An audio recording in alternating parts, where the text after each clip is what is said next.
सत्य वचन की राह पर चले हम सदा, यीशु का साथ हो रहे हमारी हर दुआ।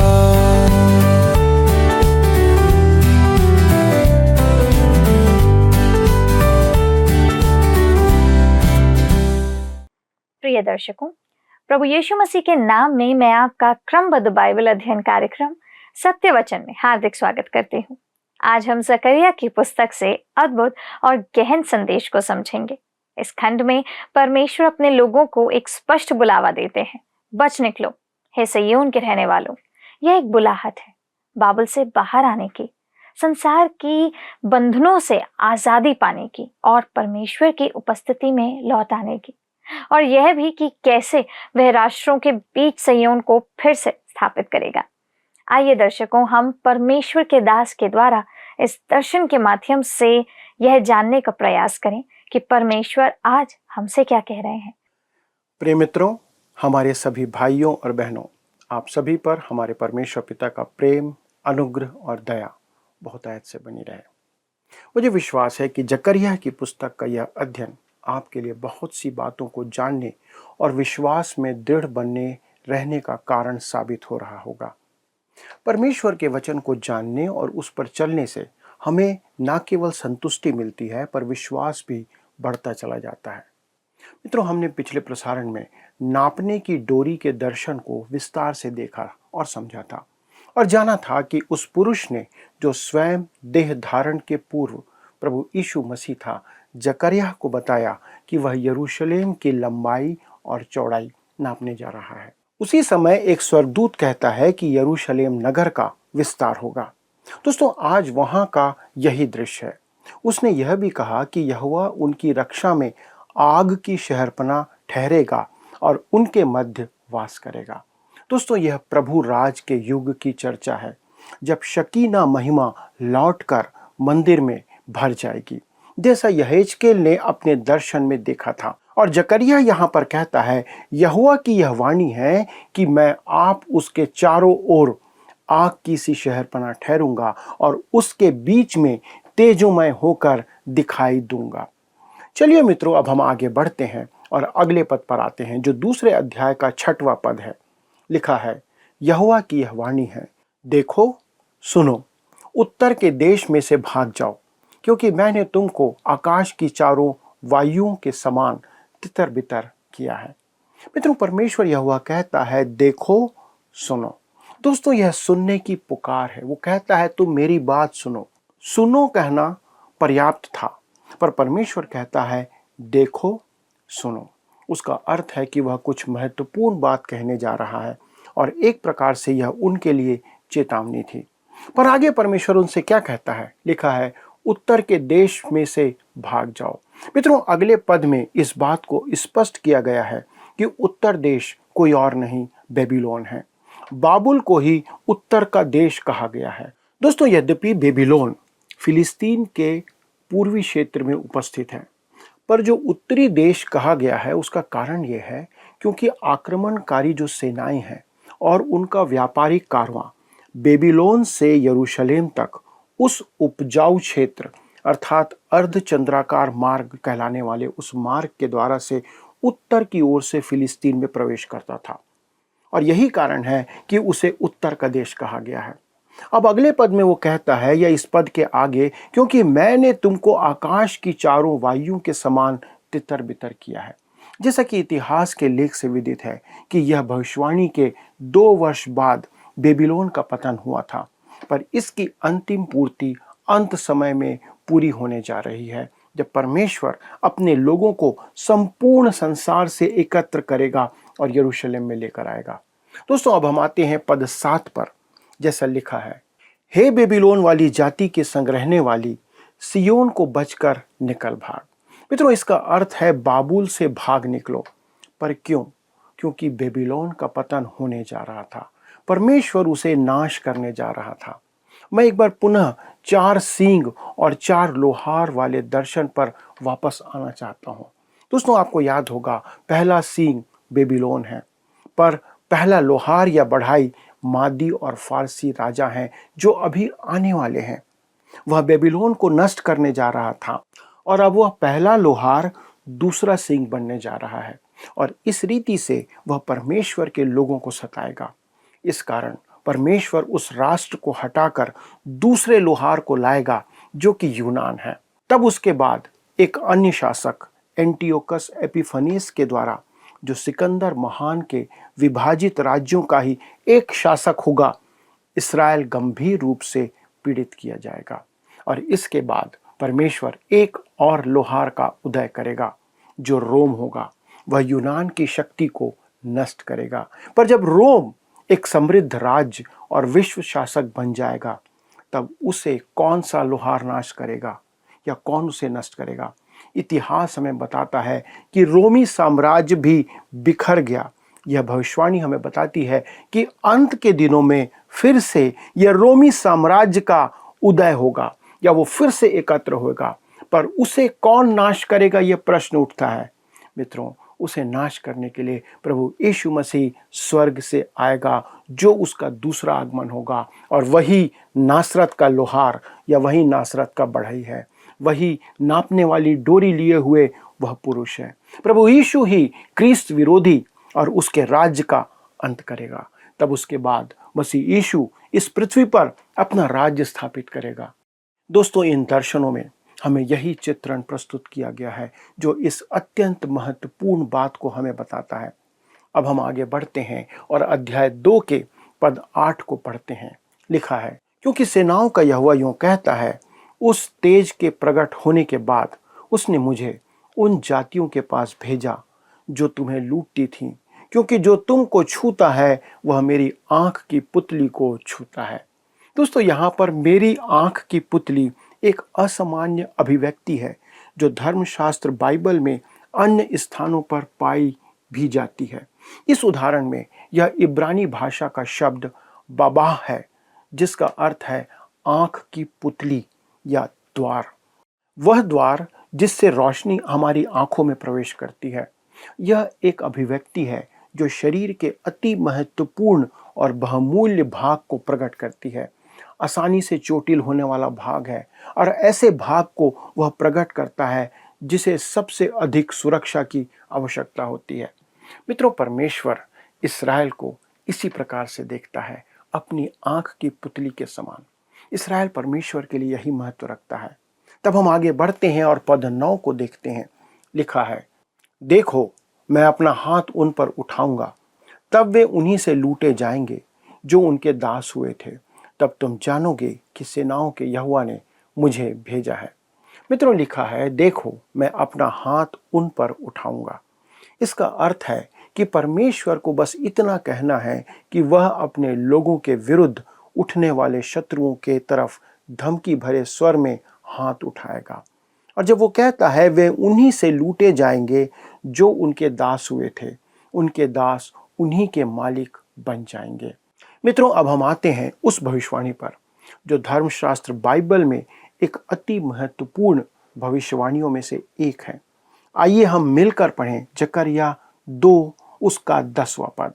लिखा है, हे सिय्योन, ऊंचे स्वर से गा और आनंद कर, क्योंकि देख मैं आकर तेरे बीच में निवास करूंगा। यहोवा की यही वाणी है। मित्रों, ये अद्भुत पद है जहां लिखा है, हे सिय्योन, ऊंचे स्वर से गा। सिय्योन यरूशलेम में एक पर्वत है। कुछ ऐसे पंथ हैं जो इस पद को स्वयं से जोड़कर देखते हैं और इस कारण वे इस सिय्योन को इंग्लैंड या अमेरिका बताने का प्रयास करते हैं। आप इस बात को सदा याद रखें कि जब परमेश्वर के वचन में परमेश्वर सिय्योन कहता है तो उसका तात्पर्य किसी और स्थान से नहीं है, केवल फिलिस्तीन में जो पर्वत है या स्थान है उससे है। इस्राएल को दी गई इन भविष्यवाणियों को लेकर और उन्हें व्याख्या के मध्य से स्वयं को जोड़ने का लगातार खतरा बना रहता है।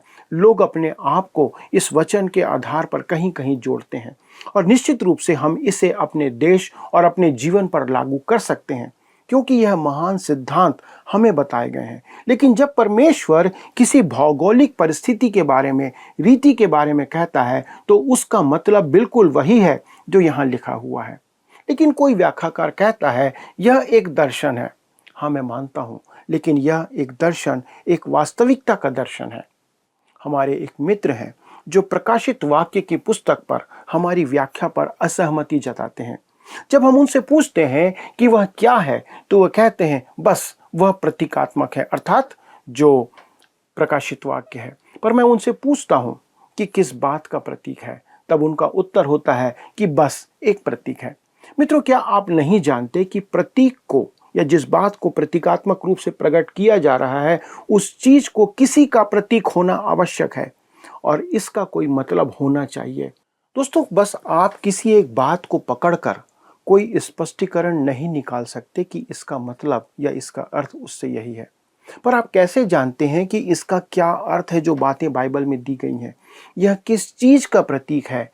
और सावधानी पूर्वक अध्ययन और समानांतर अंशों के साथ तुलना करके आपको यह निश्चित करना होता है कि जो बात कही गई है वो क्या है। कोई भी भविष्यवाणी आपकी अपनी व्यक्तिगत व्याख्या के आधार पर पूरी नहीं होती है।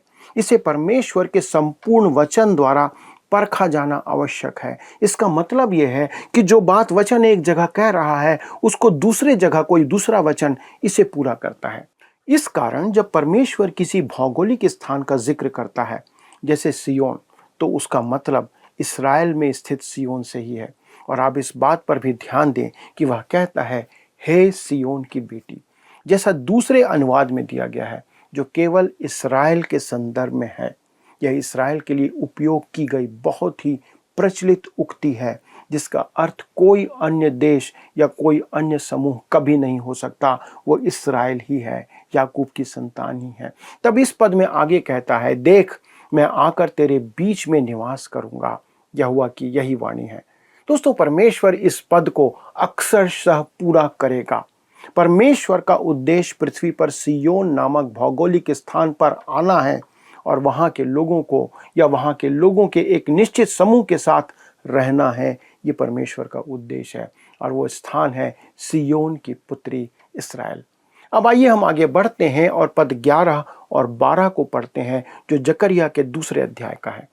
उस समय बहुत सी जातियां यहोवा से मिल जाएंगी और मेरी प्रजा हो जाएंगी और मैं तेरे बीच में वास करूंगा। और तू जानेगी कि सेनाओं के यहोवा ने मुझे तेरे पास भेज दिया है और यहोवा यहूदा को पवित्र देश में अपना भाग कर लेगा और यरूशलेम को फिर अपना ठहराएगा। दोस्तों, लिखा है उस समय बहुत सी जातियां यहोवा से मिल जाएंगी।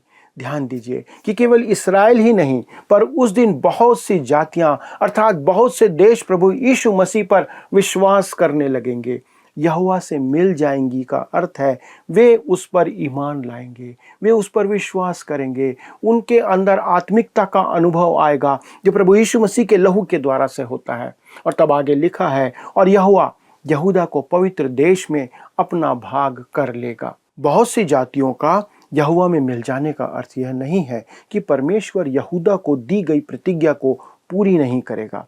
मित्रों, जकरिया परमेश्वर के लोगों को स्मरण कराता है कि वे परमेश्वर की विरासत और उसका भाग हैं। और यह पद उन यहूदी विरोधी लोगों को हमेशा के लिए एक जवाब देता है, जो इस बात पर जोर देते रहते हैं कि यहूदा का मतलब यहूदियों से है और इस्राएल का मतलब किसी अन्य जाति से है। परमेश्वर कहता है कि वह यहूदा को अपनी विरासत में सदा के लिए लेना चाहता है। जब कहता है यहोवा यहूदा को पवित्र देश में अपना भाग कर लेगा। दोस्तों, पवित्र शास्त्र बाइबल में केवल यही एक स्थान है जहां पवित्र देश शब्द का उपयोग किया गया है। दोस्तों, आज वह पवित्र देश नहीं है। जब हम यह वक्तव्य देते हैं या कहते हैं, तो इसे किसी न किसी के द्वारा यह कहते हुए चुनौती दी जाती है कि यह तो पवित्र देश है अर्थात इस्राएल, क्योंकि इसी स्थान पर प्रभु यीशु मसीह चले फिरे थे। आज उसके पद चिन्ह वहाँ नहीं है, आज वह वहाँ चल फिर नहीं रहा है, पर किसी एक दिन जब वह दोबारा आएगा तब ऐसा निश्चित होगा, तब वह यकीनन पवित्र देश होगा और बन जाएगा।